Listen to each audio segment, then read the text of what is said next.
Was Yuan Shao really without any redeeming qualities? He was the warlord most likely to unify the land during the Three Kingdoms period. In terms of qualifications and power, and in terms of background, no one in the late Eastern Han period could compare to him. Yet later generations only know Yuan Shao as someone who had many strategies, but little execution, who squandered a strong hand.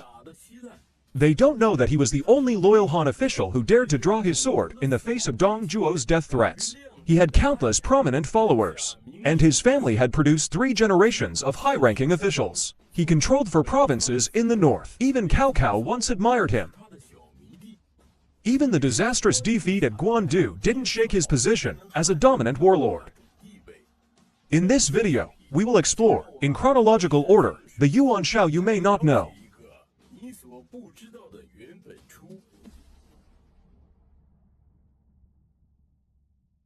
Yuan Shao was born into the influential Yuan family of Runan, a family with generations of high-ranking officials in the late Eastern Han dynasty. He had a half-brother named Yuan Shu. Yuan Shao was the eldest son of a concubine, while Yuan Shu was the youngest son of the legitimate wife. In the Eastern Han period, only sons of the legitimate wife were seen as heirs to the family. But Yuan Shao admired the 4 lords of the warring states, and enjoyed keeping many retainers. With his outwardly generous yet inwardly calculative nature, he managed to build a strong reputation. As a result, Yuan Shao's fame and influence far surpassed that of Yuan Shu. At the age of 20, Yuan Shao became the magistrate of Puyang County. He was an honest and upright official, who was also very capable, and greatly loved by the people. But not long after, Yuan Shao mourned his mother's death and, to honor his father, resigned from his post and observed a 6-year period of mourning. After the mourning period ended, Yuan Shao refused the court summons, and chose to live in seclusion in Luoyang. Although Yuan Shao claimed to be in seclusion, and appeared to distance himself from guests, in reality, he secretly befriended many party members and chivalrous scholars. Among Yuan Shao's close friends was his future rival, Cao Cao. This was a time when the Eastern Han court was growing increasingly corrupt. The eunuchs' control of the government became more severe, and they cruelly persecuted party members, including officials and student scholars. Yuan Shao's activities soon drew the attention of the eunuchs. Out of respect for Yuan Shao's uncle, who held the prestigious position of Minister of Works, the eunuch Zhao Zhang only gave Yuan Shao a warning. But Yuan Shao remained undeterred. In 184 AD, the Yellow Turban Rebellion broke out. The Eastern Han court was forced to lift the ban on the party members, and granted them a general amnesty. Only then did Yuan Shao accept the summons from General-in-Chief He Jin, and join the court as an official, due to his prestigious background. Therefore, he was deeply trusted by He Jin. Yuan Shao also wanted to use He Jin's power to eliminate the eunuchs. As a result, the two had a very close relationship. In 188 AD, the Eastern Han court formed the new Western Garden Army.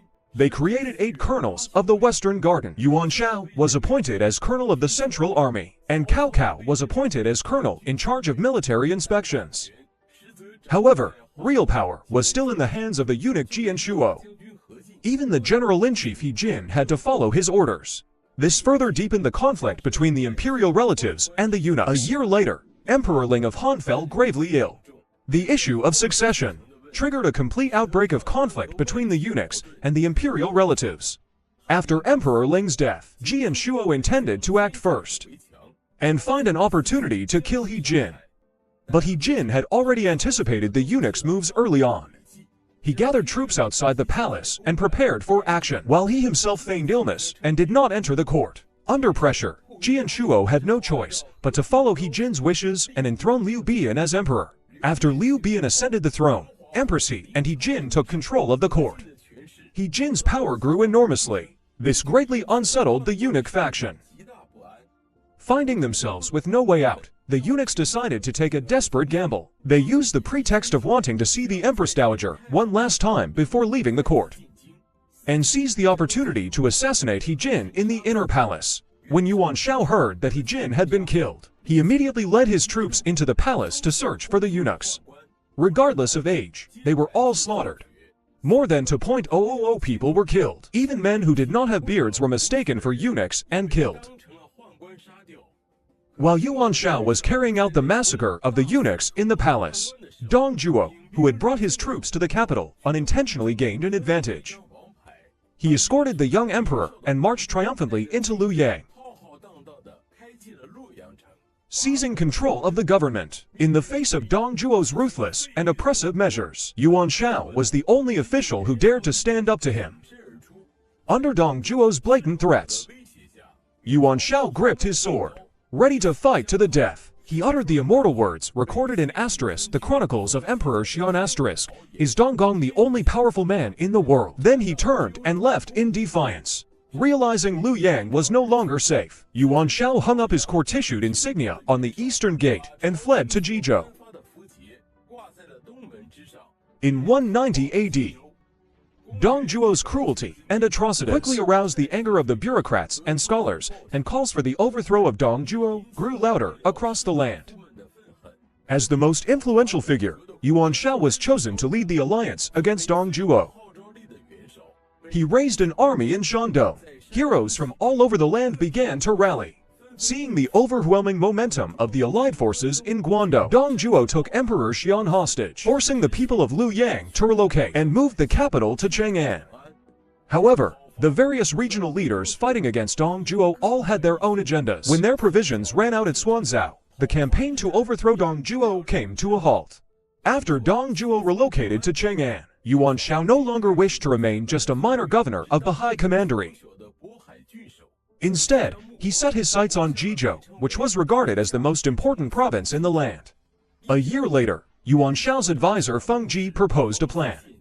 He suggested that Gongsun Zan from Liaodong attack Jizhou from the south, while Yuan Shao sent his nephew Gao Gan as a diplomat. The plan succeeded in convincing Han Fu to hand Jizhou over to Yuan Shao without a fight. After acquiring Jizhou, Yuan Shao employed Tiafeng and Shen Pei, who had been stifled under Han Fu, and also gained the services of Su Feng Ji and other strategists.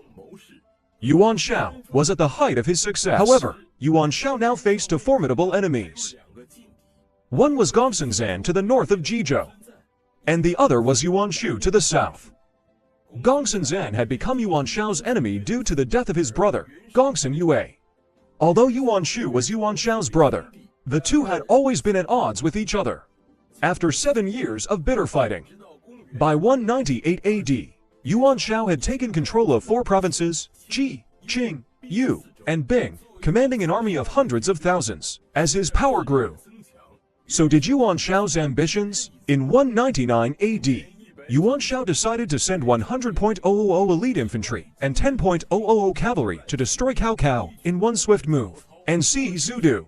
He appointed Shen Pei and Feng Ji to oversee military operations, while Tiafeng, Su Yu, and others served as strategists. Yan Liang and Wen Zhou were named as commanders. The campaign to march south began. However, at this time, tactical disagreements emerged within Yuan Shao's camp. Rushou proposed a strategy of patience, advocating for a prolonged war. But Guo Tiyu and Shen Pei argued for a swift, decisive battle. Confident in his vast forces and ample supplies, Yuan Shao refused to listen to any advice. He divided Rushou's army into 3 parts, with 2 of those parts handed over to Guo Tiyu and Chunyu Qiu. This division of forces would later prove to be a hidden danger, leading to the disastrous defeat at the Battle of Guandu. Cao Cao, meanwhile, divided his forces to guard Guandu, in preparation to resist Yuan Shao's army. In the year 200 AD, an event occurred that could have allowed Yuan Shao to easily defeat Cao Cao. Liu Bei rebelled, killed the governor of Shuzhou, Xie Qizhou, and betrayed Cao Cao. Preparing to support Yuan Shao, faced with this golden opportunity, Yuan Shao, distracted by his sick child, not only rejected Tiafeng's suggestion to strike at Cao Cao's rear, but also imprisoned Tiafeng, who had repeatedly offered honest advice. By the time Cao Cao defeated Liu Bei, Yuan Shao finally issued a declaration to attack Cao Cao, accusing him of being a wolf with wild ambitions, and calling for loyalists to rise against him. Yuan Shao first sent General Yan Liang to attack Baima, while he personally led the main army to Liyang. Cao Cao used the strategy of feinting an attack in the east and striking in the west. Rushing to Baima's aid, he killed Yan Liang and moved the civilians to Guandu. Confident in his superior numbers, Yuan Shao ignored Rushu's warnings and crossed the river to pursue Cao Cao's army. As a result, he was again defeated by Cao Cao's forces. General Wen Zhou was killed in battle, and Yuan Shao's forces were crushed into major battles at Baima and Yanford, lowering their morale. After Cao Cao's forces returned to Guandu, Yuan Shao regrouped at Yanjin. But as the two armies reached a stalemate, the tide of victory once again turned in Cao Cao's favor. In Yi City, a member of Su Yu's family committed a crime and was imprisoned by Shen Pei, who was in charge of defense. Su Yu was outraged, and so he defected to Cao Cao.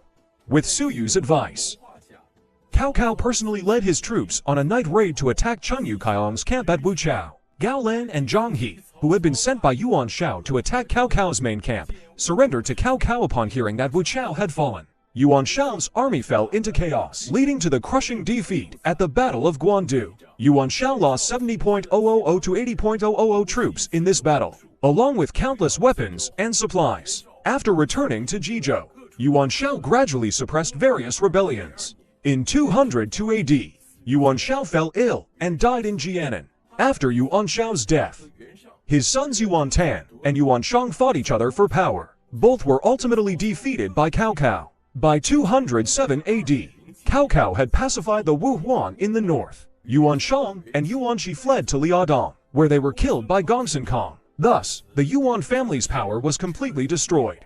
Are kings and nobles born of special bloodlines?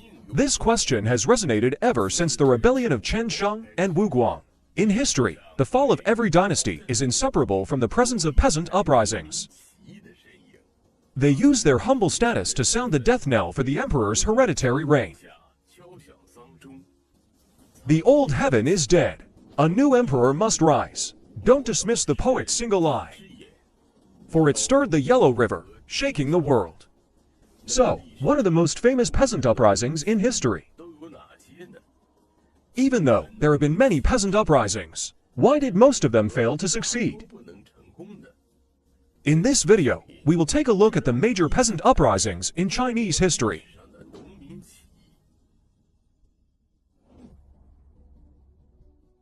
The first one is Chen Sheng. He was from Sheangqing. In his youth, he made a living by farming for others. However, Chen Sheng was not content to live an insignificant life. He had great ambitions, hoping to one day achieve great wealth and power. Therefore, he paid close attention to the political situation during the Qin dynasty. He eventually became a minor government official, a militia captain in Qin's army. In 209 BC, the second emperor of Qin ordered a mass conscription. Chen Sheng was among those drafted. This is how he became acquainted with another militia captain, Wu Guang. Wu Guang was from Yangxia. His early life is not well documented, but he had a friendly personality and maintained good relationships with the local elites. At the time, heavy rains fell, making the roads impassable. It seemed certain that they would miss the conscription deadline and face execution. Chen Sheng and Wu Guang decided that, if they were doomed, they might as well go all the way, and plotted a rebellion. Chen Sheng used hidden messages inside fish to inspire people, while Wu Guang worked to win over the soldiers. Once everything was in place. When Chen Sheng raised his voice, are kings and nobles born of special bloodlines. This immortal phrase marked the beginning of 2,000 years of peasant revolts. It also sounded the death knell for the Qin dynasty. Chen Sheng and Wu Guang sent out proclamations in the name of the Prince Fusu and the general Xiong Yan. They proclaimed themselves as generals. Their forces rapidly captured territory. They took 6 walled cities, including Zhaoqiao. After capturing the city of Chen, Chen Sheng declared himself king and named his kingdom Zhengchu. Lords and nobles responded to the call. For a time, the Qin dynasty was engulfed in turmoil. Its rule was on the verge of collapse. At this point, Chen Sheng had an army of tens of thousands. His power was growing rapidly. He was recognized as the leader of the anti-Qin rebel forces. Chen Sheng decided to seize the moment and sent Zhou Wen to the west to destroy the Qin. Zhou Wen advanced all the way to Hangu Pass. Qin General Zhang Han conscripted prisoners as soldiers and dealt a crushing defeat to the Zhangchu forces. Zhou Wen committed suicide, and Wu Guang was murdered in an internal conspiracy. Within the Zhangchu regime, infighting broke out. Everyone was scrambling for power, and Chen Sheng, as the leader, became increasingly arrogant and complacent. This caused his followers to turn against him. Not long after, Zhang Han attacked the city of Chen. Chen Sheng was defeated and killed by his own chariot driver. 3 years later, the Qin dynasty fell. Liu Bang posthumously honored Chen Sheng as King Yin and had him worshipped with the honors of a noble king. The second figure is Zhang Zhao. The old heaven is dead, the new heaven shall rise. In the late Eastern Han dynasty, imperial relatives held too much power, and eunuchs corrupted the court. The people were overburdened with forced labor. Zhang Zhao and his brothers Zhang Bao and Zhang Liang were all followers of Taoism. They knew some medicine, and often used talismans to treat illnesses for the common people. They gained a large number of followers. Zhang Zhao founded the way of peace, and preached his doctrines widely. He quickly gathered a large group of believers. To modern eyes, Zhang Zhao could be seen as nothing more than a deceptive religious charlatan. However, during the Eastern Han period, superstition and mystical teachings were widespread. Nobles and scholars alike used celestial omens and auspicious signs to predict the future and achieve political goals. There were countless cases of people using such methods to advance their agendas. In an era when the masses were largely ignorant, Zhang Zhao used religious and celestial rhetoric to win over the people, establishing legitimacy for his rebellion. In 184 AD, Zhang Zhao declared himself the general of heaven, proclaiming, "The old heaven is dead, the new heaven shall rise." He chose the Jiazi year and raised the slogan, "The world will be in great peace," to launch his rebellion. Since his followers wore yellow headscarves, the uprising became known as the Yellow Turban Rebellion. In just a month, the flames of war spread rapidly across the Eastern Han.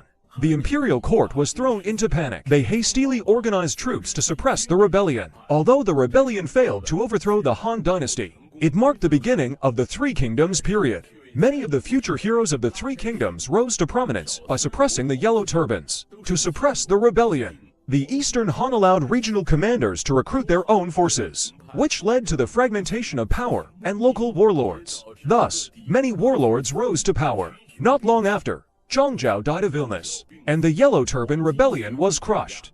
However, for the next 400 years, the Han dynasty steadily declined toward its downfall. The third figure is Yuan Shao, the man who dealt the final blow to the Tang dynasty. After the Lushan Rebellion, the Tang dynasty went from its peak to decline. Internally, eunuchs held too much power, while externally, regional warlords divided the empire. The Tang struggled to maintain a fragile balance, but the rise of Yuan Shao ended the Tang dynasty for good. Yuan Shao was born in 820 AD, in Heze, Shandong. His family was not poor. They made their living through salt trade. His household was quite well off. Yuan Shao received a good education as a child. He could compose poetry and excelled in archery, making him skilled in both literature and combat. Despite participating in the imperial examinations many times, Yuan Shao never passed. Thus, he inherited the family business and became the leader of a salt smuggling group. When Yuan Shao was 35 years old, the Wang Xianzi rebellion broke out in Shandong. Yuan Shao gathered his followers, and thousands joined Wang Xianzi's ranks. The forces quickly grew to tens of thousands, and the rebellion spread across the country. The imperial army could not resist them, so they offered to negotiate peace with Wang Xianzi. Yuan Shao was very dissatisfied, and the two parted ways.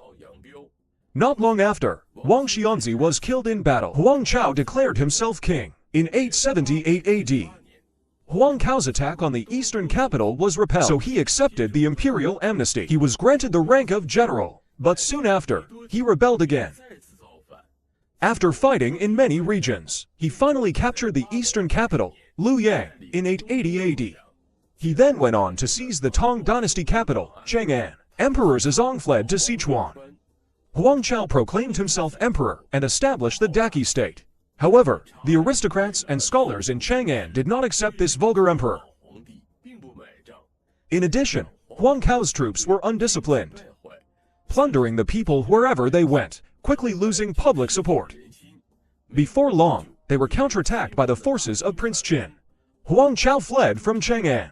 However, the imperial troops were just as undisciplined as Huang Cao's, plundering the land as they went. Taking advantage of their carelessness, Yuan Shao recaptured Chang'an. He then killed all the civilians who had welcomed the imperial army. In 883 AD, Yuan Shao fled Chang'an with an army of 150,000, continuing to roam and fight. The next year, after a major defeat, he committed suicide. It is worth noting that one of Huang Cao's subordinates accepted the imperial amnesty.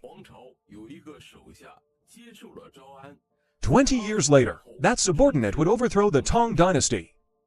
The fourth figure is Song Jiang. Compared to the others, Song Jiang's fame in official history is not as great. But thanks to the vivid portrayal in the novel Water Margin *, one of China's great classical novels, Song Jiang, the leader of a peasant rebellion in the northern Song dynasty, became a household name. So, who was Song Jiang in real history?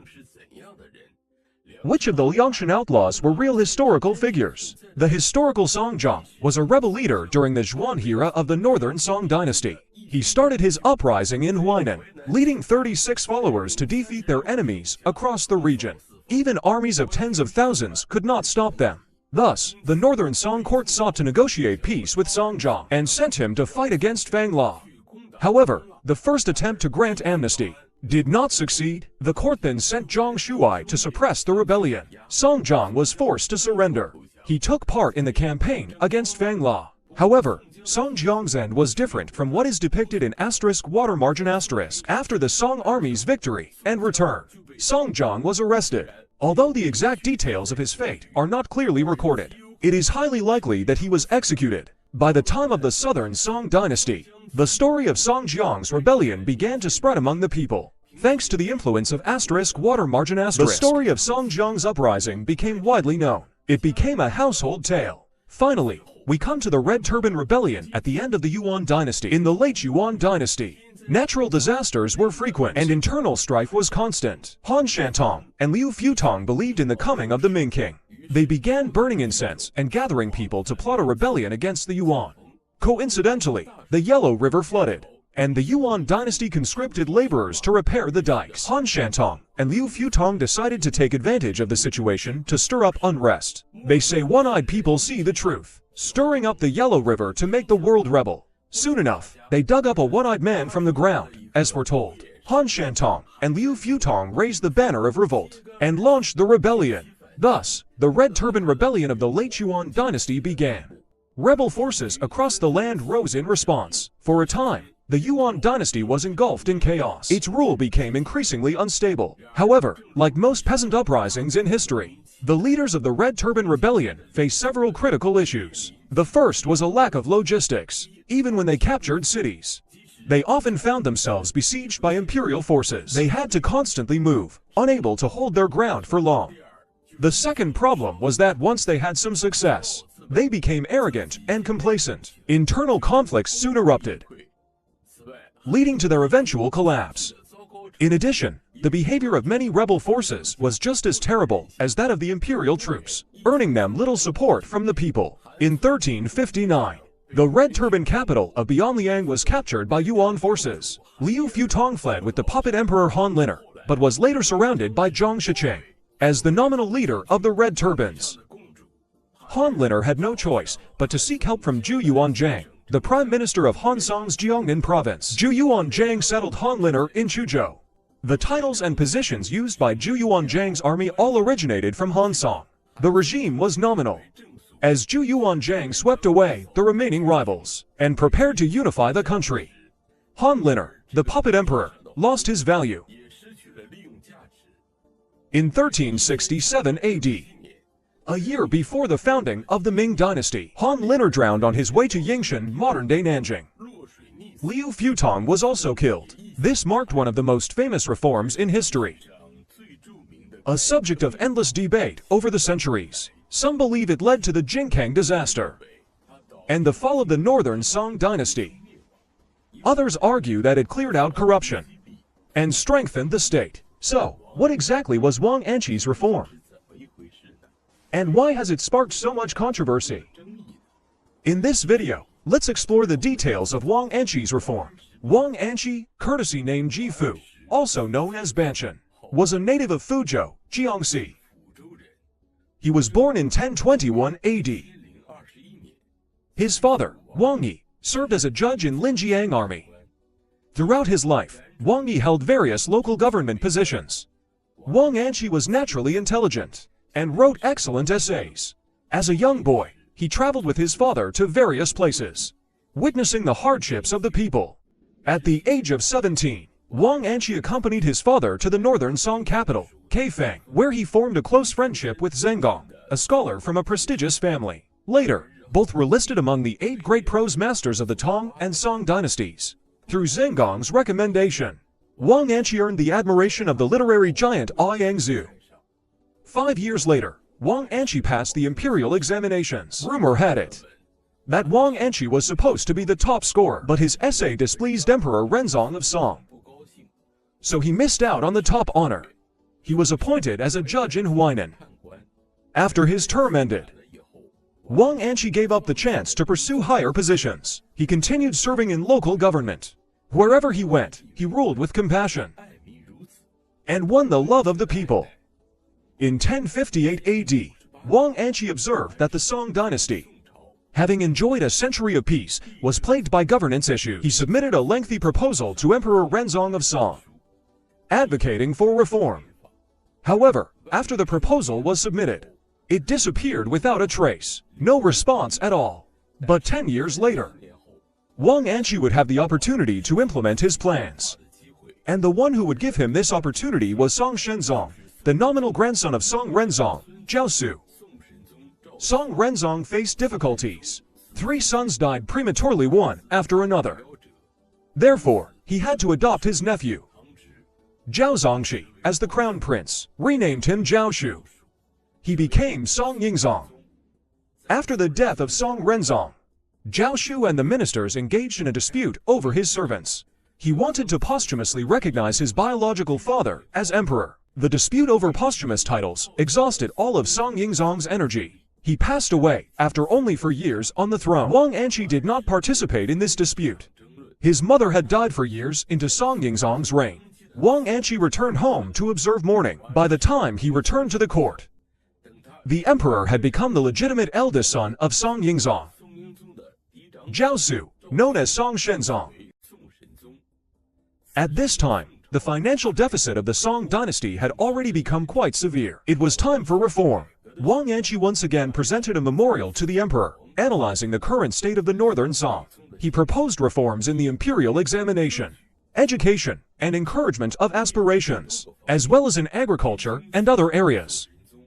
The young and energetic Song Shenzong had long heard of Wang Anqi's reputation. Thus, upon the recommendation of his tutor Han Wei, he summoned Wang Anqi to the court. Wang was appointed as assistant prime minister. At the same time, Song Shenzong also appointed Sima Guang as Hanlin academician, tasking him with leading reforms to cut government spending.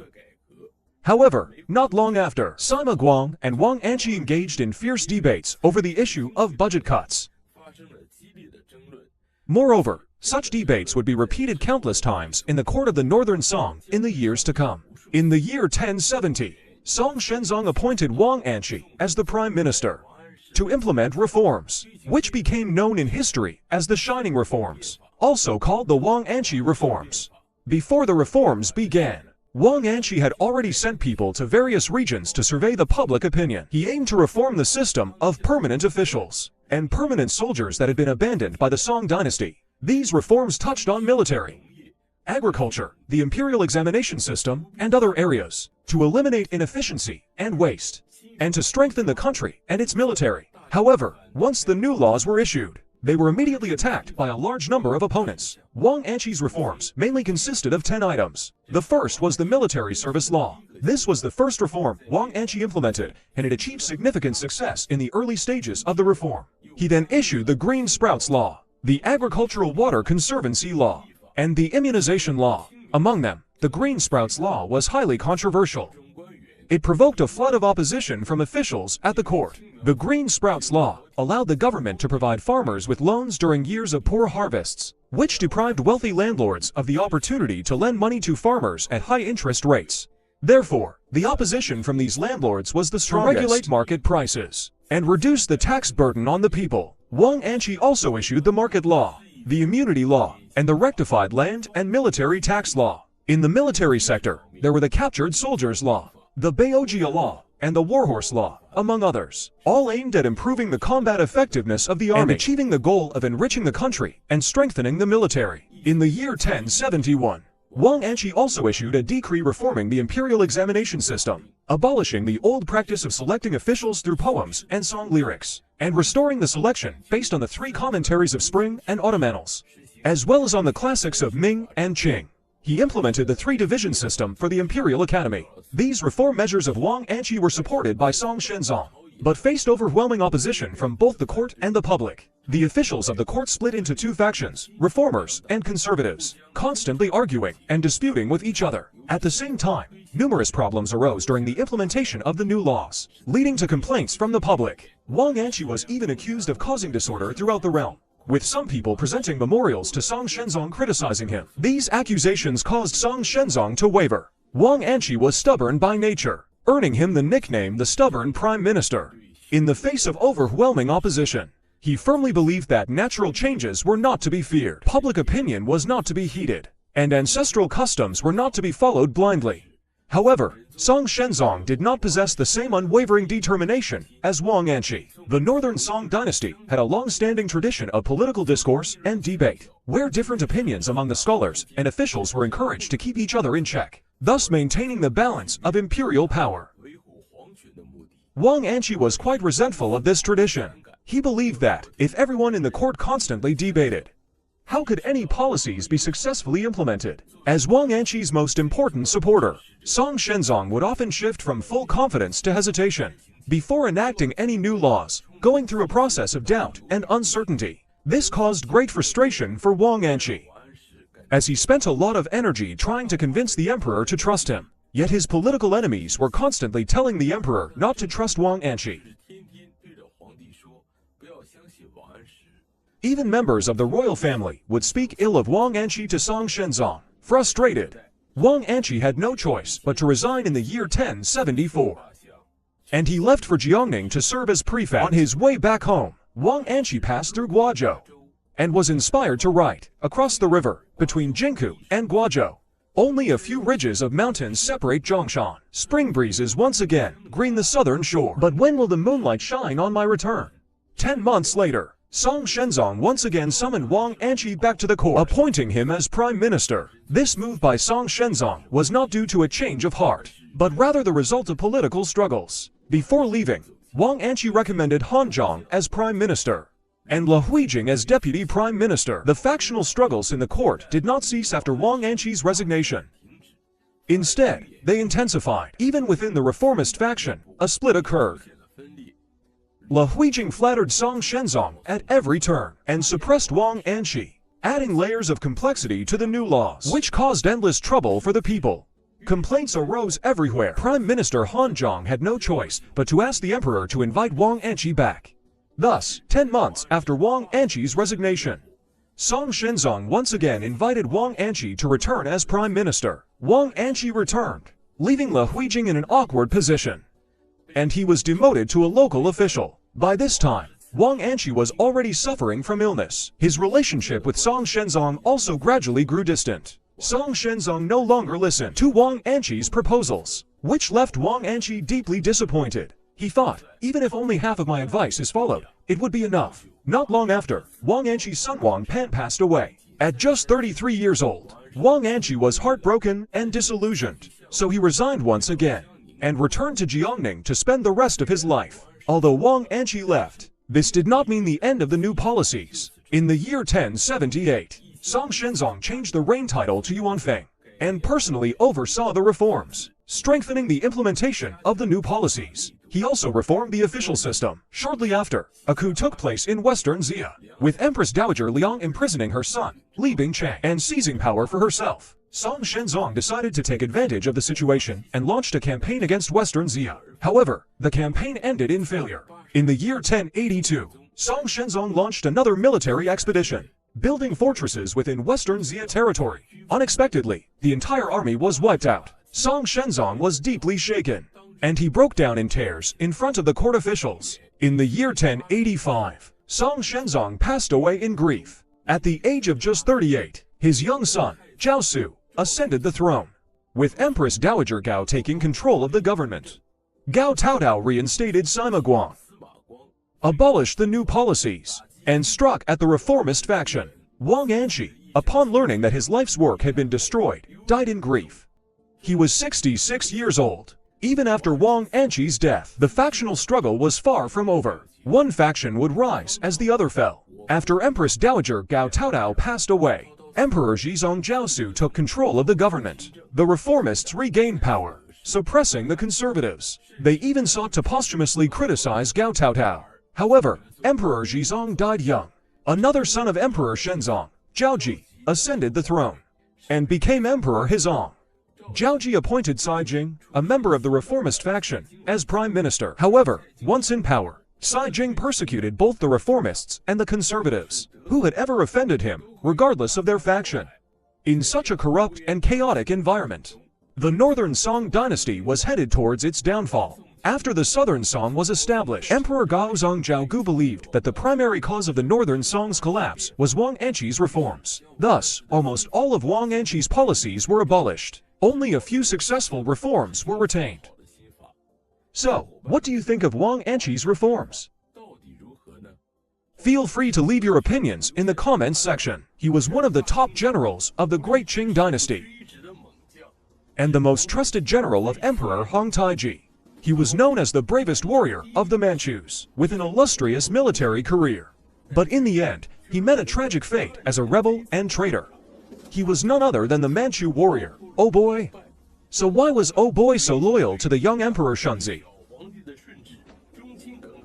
yet so arrogant and domineering towards Emperor Kangxi? And why did Kangxi, in the end, tearfully pardon him from the death penalty?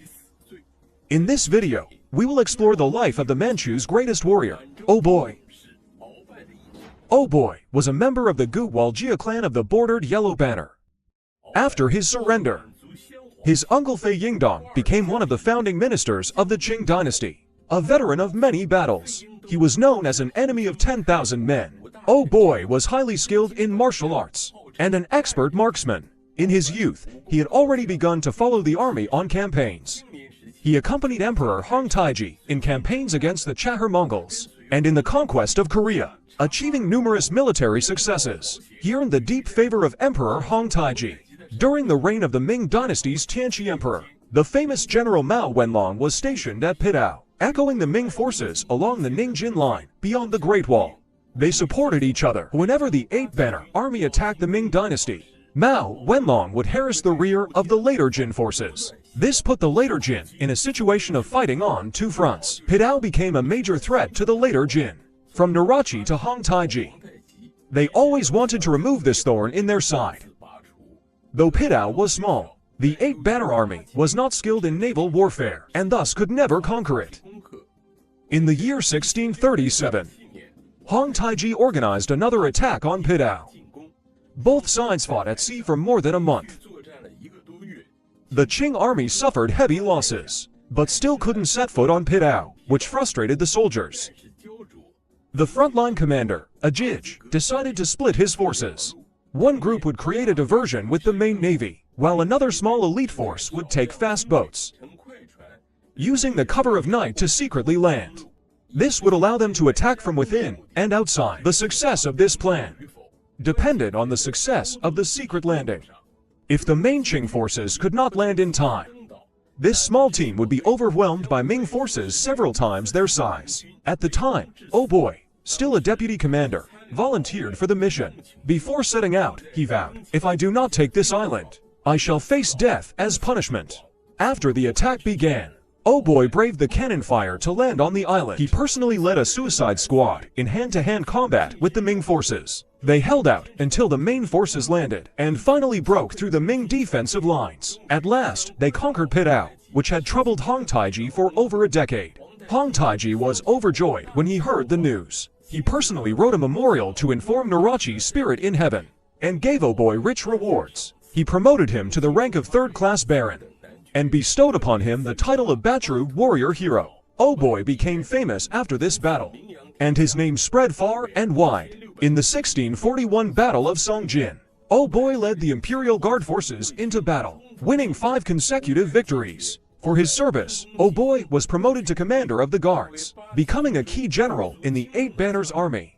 This battle also dealt a crippling blow to the Ming dynasty. After the Manchus crossed the Great Wall, Oboi followed Prince Azan Jurojij to pursue the rebel army of Li Zikang. He led his forces from Inner Mongolia into northern Shaanxi, captured 4 cities, surrendered 38 cities. After marching south and defeating Li Zikang, Oboi followed Prince Su Heoj to attack Zhang Xianzhang's Daxi peasant army. In this battle, Oboi served as the vanguard. He led from the front, pressing forward fearlessly. He crushed the Daxi army, leaving it in complete disarray. Zhang Xianzhang was shot dead in the chaos. The Qing forces decisively defeated the Daxi army. Oboi was highly meritorious in this victory. During Hong Taiji's reign, Oboi followed him on campaigns across the land, achieving remarkable military successes. He ultimately became Hong Taiji's most trusted general, earning the title of the bravest warrior of the Manchus. In the year 1643, Hong Taiji passed away. Oboi, not afraid of offending Dorgan, firmly supported the succession of Hong Taiji's son to the throne.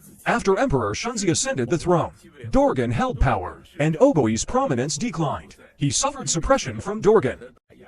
In the year 1650, Oboi was nearly executed by Dorgan for harboring criminals. Although his life was spared, he was removed from office and demoted. After Dorgan's death, Emperor Shunzi took personal control of the government. Shunzi believed Oboi was loyal and devoted, and held him in high regard.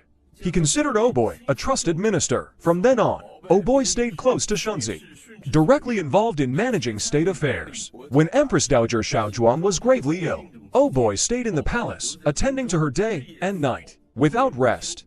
This earned him the favor of Empress Dowager Shaozhuang. In the year 1661, Emperor Shunzi passed away. The young Emperor Kangxi was placed under the regency of Empress Dowager Shaozhuang. Sonin, Suksaha, Ebelin, and Oboi were appointed as regents.